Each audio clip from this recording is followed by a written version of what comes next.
Varanasi title launching ఈవెంట్లో హనుమంతుడిపై అవమానకర వ్యాఖ్యలు చేశారనే ఆరోపణలపై సినీ దర్శకుడు ఎస్ఎస్ రాజమౌళిపై సరూర్ నగర్ పోలీసులకు రాష్ట్రీయ వానర సేన సంస్థ ఫిర్యాదు చేసింది.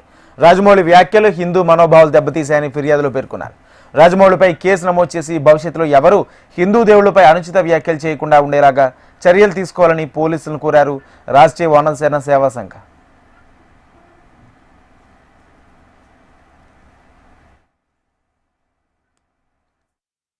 దేవుణ్ణి నమ్మనంటూ చెప్పుకొని వచ్చాడు అనమాట.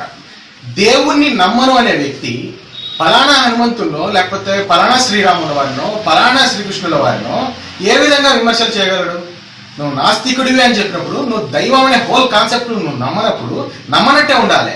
మళ్ళీ నువ్వు దైవం ఆధారంగా లేకపోతే దేవుడికి సంబంధించిన సీన్లు పెట్టేసి, దేవుణ్ణి పూజించే భక్తిపరమైనటువంటి సీన్లు పెట్టేసి ఆ సినిమా నువ్వు హిట్ చేయించుకొని హిందువుల డబ్బు నువ్వు తీసుకుంటున్నట్టే కదా. అంటే దైవాన్ని ఎవరైతే నమ్ముతున్నారో వాళ్ళ డబ్బు నువ్వు తీసుకుంటున్నట్లే కదా. ఏంటి హిపోక్రసీ రాజమౌళి? అసలు నీకేనా లేకపోతే మీ సినీ జాతికే ఇది అలవాటుగా మారిందా?